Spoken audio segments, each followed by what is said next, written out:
प्रेम से बोलिए भगवान गणेश की जय, भगवान भोलेनाथ की जय, माता पार्वती की जय, सर्व देवी देवताओं की जय। प्रिय भक्तों, शिव पुराण की आगे की कथा हम सब सुनेंगे आज के इस वीडियो में। चंचला के प्रश्न से पार्वती जी की आज्ञा पाकर तुमरों का बिंद पर्वत शिव पुराण की कथा सुनाकर बिंदु का पिशाच योनि से उद्धार करना और उन दोनों दंपत्ति का शिवधाम में सुखी होना। श्री सूत जी बोले, शौनक जी, एक दिन परमानंद में निमग्न हुई चंचला ने उमा देवी के पास जाकर प्रणाम किया और दोनों हाथ जोड़कर वह स्तुति करने लगी। चंचुरा बोली, हे गिरिजानंदनी स्कंद माता उमे, मनुष्यों ने सदा आपकी सेवन किया है। समस्त सुखों को देने वाली हे शंभु प्रिय, आप ब्रह्म स्वरूपिणी है। विष्णु और ब्रह्मा आदि देवता द्वारा क्षेम है। आप ही सगुणा और निर्गुणा है। आप ही सूक्ष्म सच्चिदानंद स्वरूपिणी अर्धा प्रकृति है। आप ही संसार की सृष्टि पालन और संहार करने वाली है। तीनों गुणों का आश्रय भी आप ही है। ब्रह्मा विष्णु और महेश्वर इन तीनों देवताओं का आवास स्थान तथा उनकी उत्तम प्रतिष्ठा करने वाली परम शक्ति आप ही हो। श्री सूत जी कहने लगे, जिसे सदगति प्राप्त हो चुकी थी वह चंचुला इस प्रकार महेश पत्नी उमा की स्तुति करके सिर झुकाए चुप हो गई। उनके नेत्र में प्रेम के आंसू उमड़ आए। तब करुणामयी से भरी हुई शंकर प्रिया भक्त वत्सला पार्वती देवी ने चंचुला को संबोधित करके बड़े प्रेम से इस प्रकार कहा, हे पार्वती देवी बोले, सखी चंचुले सुंदरी, मैं तुम्हारी इस स्तुति से बहुत प्रसन्न हुई हूँ। बोलो, क्या वर मांगती हो? तुम्हारे लिए मुझे कुछ भी अदेय नहीं है। तब चंचुला बोली, निष्पाप गिरिजा कुमारी, मेरे पति बिंदु इस समय कहाँ है? उनकी कैसी गति हुई है ये मैं नहीं जानती। हे कल्याणमयी, हे दीन वंशले, मैं अपने उन पतिदेव से जिस प्रकार संयुक्त हो सकूं वैसा ही उपाय कीजिए। हे महेश्वरी, हे महादेवी, मेरे पति एक शूद्र जाति वैश्या के पति आसक्त थे और पाप में ही डूबे रहते थे। उनकी मृत्यु मुझसे पहले हो गई थी। न जाने वे किस गति को प्राप्त हुए हैं। तब गिरजा बोली, बेटी, तुम्हारा बिंदुक नाम वाला पति बड़ा पापी था। उनका अंतकरण बड़ा ही दूषित था। वैश्या का उपभोग करने वाला हुआ महाबूढ़ मरने के बाद नरक में पड़ा। अगणित वर्षों तक नरक में जाना पड़ा। इस प्रकार के दुख भोग कर वह पापात्मा अपने शेष पापों को भोगने के लिए बिंद पर्वत पर पिशाच योनि हुआ है। ये समय वह पिशाच अवस्था में ही है और नाना प्रकार के कलेश उठा रहा है।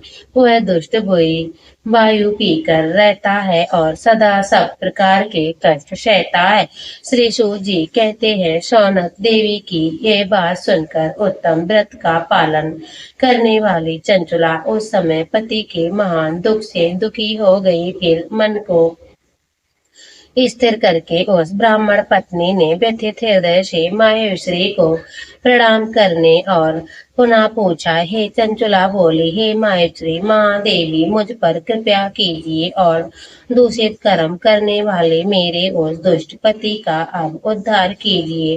हे देवी, कुत्सित बुद्धि वाले मेरे उस पापात्मा पति को किस उपाय से उत्तम गति प्राप्त हो सकती है, ये शीघ्र में बतलाइए। अब हमें आपको नमस्कार। तब पार्वती ने कहा, तुम्हारा पति यदि शिव पुराण की पुण्यमयी उत्तम कथा को सुने, सारी दुर्गति को पार करके वह उत्तम गति का भागी हो सकता है।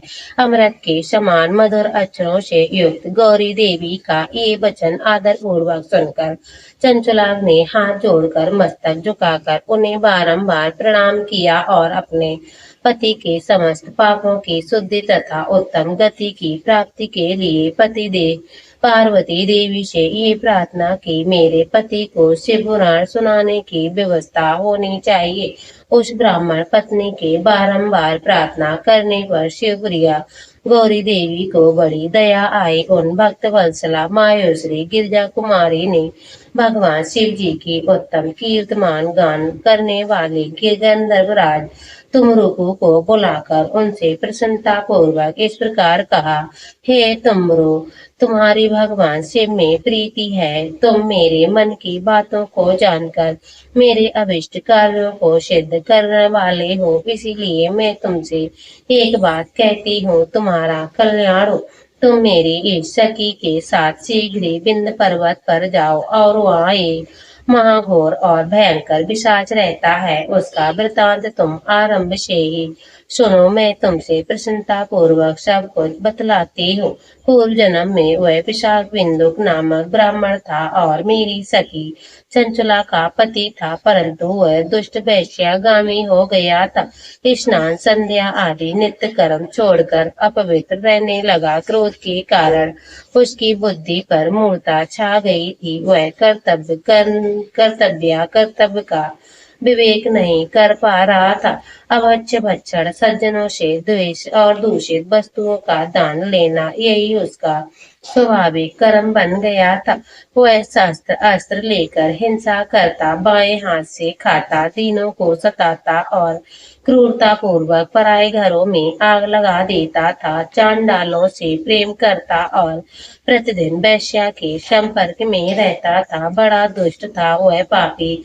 अपनी पत्नी का परित्याग करके दुष्टों के संग में रहता, आनंद से रहता था। वह मृत्यु पर्यंत दुराचार में फंसा रहा, फिर अंतकाल आने पर उसकी मृत्यु हो गई। वह पापियों से भोग स्थान को घोर यमपुर में गया और वहाँ बहुत से नरकों को भोग करके वह दुरात्मा जीव इस समय विंध्य पर्वत पर पिशाच बना हुआ है। वहीं वह दुष्ट पिशाच अपने पापों का फल भोग रहा है। तुम उसके आगे प्रयत्न पूर्वक शिव पुराण की उस दिव्य कथा का प्रवचन करो जो परम पुण्यमयी तथा समस्त पापों का नाश करने वाली है।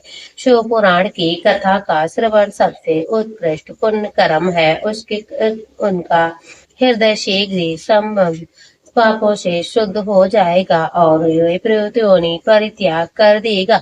उस दुर्गति से मुक्त होने पर बिंदुक नामक पिशाच को मेरी आज्ञा से विमान पर बिठाकर तुम भगवान शिव के समीप ले आओ।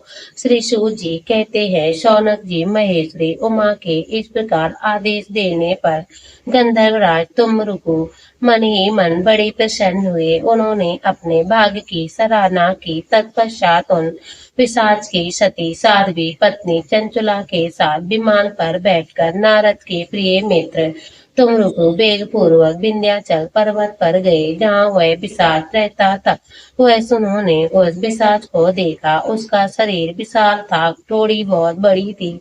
वह कभी हंसता, कभी रोता, कभी उछलता और उसकी आकृति बड़ी विकराल थी। भगवान शिव की उत्तम कीर्ति का गान करने वाले महाबली तुमरू ने उन अत्यंत भयंकर पिशाच को पासों द्वारा बांध दिया। तदंतर तुमरुओं ने शिव पुराण की कथा बांचने की निश्चय करके मनुष्य युक्त स्थान पर मंडल आदि की रचना की। इतने में ही संपूर्ण लोकों में बड़े वेग से ये प्रचार हो गया कि देवी पार्वती की आज्ञा से पिशाच से उद्धार करने के उद्देश्य शिव पुराण उत्तम कथा सुनाने के लिए तुमरुओं विंध्य पर्वत पर गए हैं। फिर तो उस कथा को सुनने के लिए लोग से बहुत से देवऋषि भी शीघ्र ही वहां पर आ पहुंचे। आदर पूर्वक शिव पुराण सुनने के लिए आए हुए लोगों का उस पर्वत पर बड़ा अद्भुत और कल्याणकारी समाज जुट गया। फिर तुमरुकों ने पिशाच को पासों द्वारा बांधकर आसन पर बिठाया और हाथों में बीड़ा लेकर गौरी पति की कथा का गान आरंभ किया। पहली अर्थात बिंदेश्वरी सहिता से लेकर सातवीं वायु सहिता तक महासहित महात्मम सहित शिव पुराण की कथा का उन्होंने स्पष्ट वर्णन किया। सातों संहिताओं सहित शिव पुराण के आदर पूर्वक श्रवण करके वे सभी श्रोता पूर्ण कृतार्थ हो गए। उस परम पुण्यमय शिव पुराण की कथा सुनकर उस पिशाच ने अपने सारे पापों को धोकर उस पिशाचियोनी शरीर को त्याग दिया। फिर तो शीघ्र ही उसका रूप दिव्य हो गया, अंग कांति गौरव की हो गई और शरीर पर श्वेत वस्त्र तथा सब प्रकार के पुरुषोचित आभूषणों से अंगों की उदासित करने लगे। वह त्रिनेत्रधारी चंद्रशेखर रूप हो गया। इस प्रकार दिव्य देहधारी होकर श्रीमान बिंदुक अपने प्रहलाद वल्लभा चंचला के साथ स्वयं ही पर्वत वल्लभ पार्वती वल्लभ भगवान शिव का गुणगान करने लगा। उसके स्त्री को इस प्रकार दिव्य रूप में सुशोभित देख वे सभी देव ऋषि बड़े विस्मित हुए। उनका चित्त परमानंद से परिपूर्ण हो गया। भगवान महेश्वर का वह अद्भुत चित्र चरित्र सुनकर वे सभी श्रोता परम कृतार्थ हो गए और प्रेम पूर्वक शिव जी का योगागान करते हुए अपने अपने धाम को चले गए। दिव्य रूप धारणी श्रीमान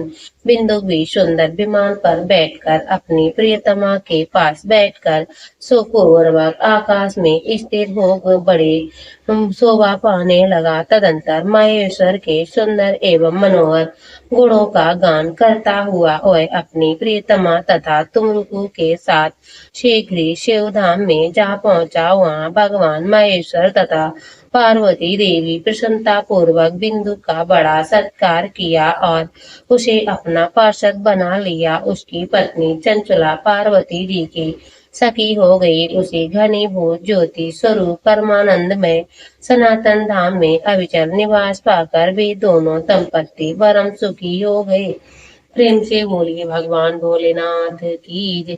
इस प्रकार शिव महापुराण की कथा के अंतर्गत 5वां अध्याय संपूर्ण हुआ। तो प्रेम से बोलिए भगवान भोलेनाथ की जय। शिव पुराण के श्रवण की विधि और श्रोताओं के पालन करने योग्य नियमों का पालन श्री शौनक जी कहते हैं। महाप्राग व्यास शिष्य श्री सूत जी आपको नमस्कार है। आप धन्य है, शिव भक्तों में श्रेष्ठ है। आपके महान गुण वर्णन करने योग्य है। आप कल्याणमय शिव पुराण के श्रवण की विधि हमें बतलाइए, जिससे सभी श्रोताओं के सम्मुख उत्तम फल की प्राप्ति हो सके। श्री सूत जी ने कहा, हे मुने शौनक, अब मैं तुमसे संपूर्ण फल की प्राप्ति के लिए शिव पुराण के श्रवण की विधि बतला रहा हूँ। पहले किसी जोशी को बुलाकर दान मान से संतुष्ट करके अपने सहयोगियों लोगों के साथ बैठकर बिना किसी बिंद बाधाओं की कथा की समाप्ति होने के उद्देश्य से शुद्ध मुहूर्त का अनुसंधान करने और प्रयत्न पूर्वक देश देश में स्थान स्थान पर ये संदेश भेजें कि हमारे यहाँ शिव पुराण की कथा होने वाली है। अपने कल्याण की इच्छा रखने वाले लोगों को उसे सुनने के लिए अवश्य पधारना चाहिए। कुछ लोग भगवान श्री हरि की कथा से बहुत दूर पड़ गए हैं। कितने ही स्त्री शुद्ध आदि भगवान शंकर की कथा कीर्तन से वांछित रहते हैं।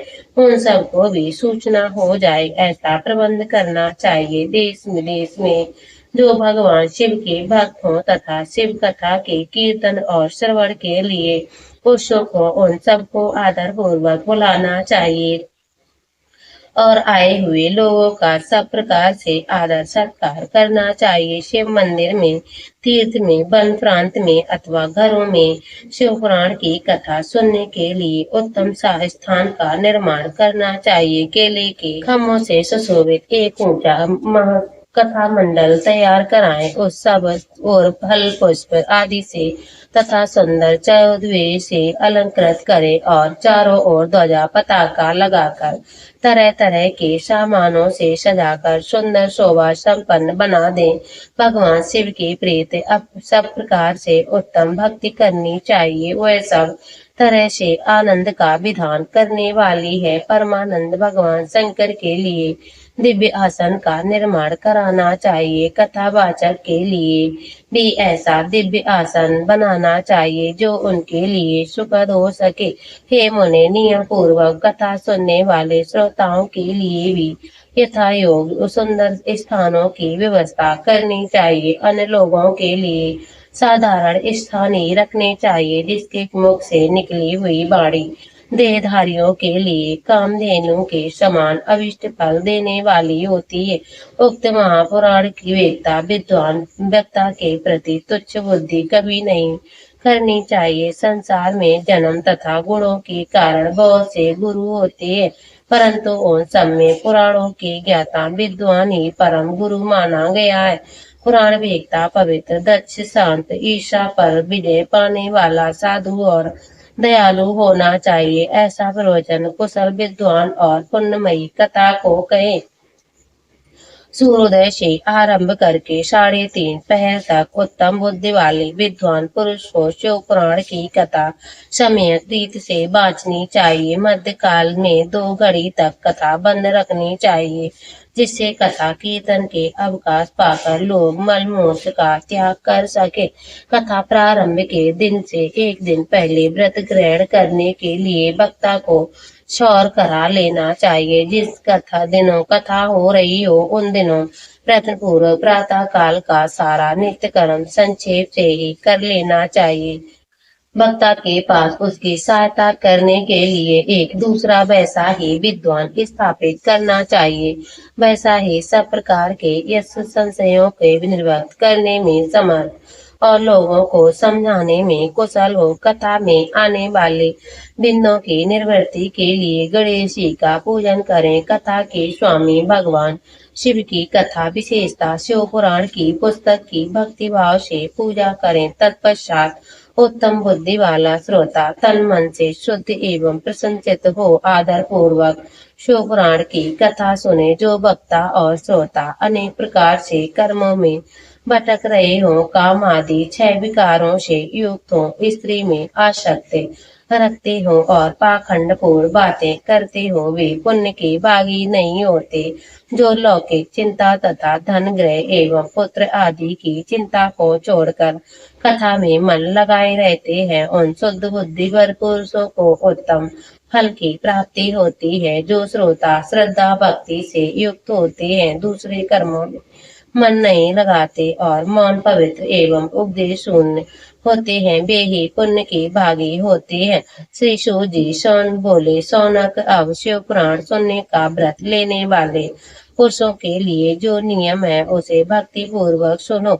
नियम पूर्वक इस श्रेष्ठ कथा को सुनने से बिना किसी बिंद बाधा के उत्तम फल की प्राप्ति होती है। जो लोग दीक्षा से रहित हैं उन कथा श्रवण में अधिकार नहीं है। हे मुनि, कथा सुनने की इच्छा वाले सब लोगों को पहले वक्ता से दीक्षा ग्रहण करनी चाहिए। जो लोग नियम से कथा सुने उनको ब्रह्मचर्य से रहना, भूमि पर सोना, पत्तल में खाना और प्रतिदिन कथा समाप्त होने पर ही अन्न ग्रहण करना चाहिए। जिसमें शक्ति हो वह पुराण की समाप्ति तक उपवास करके शुद्धता पूर्वक भक्ति भाव से उत्तम शिव पुराण को सुने। इस कथा का व्रत लेने वाले पुरुष को प्रतिदिन एक ही बार हविष या इस भोजन करना चाहिए। जिस प्रकार से कथा श्रवण का नियम सुपूर्वक छंद करें, वैसे ही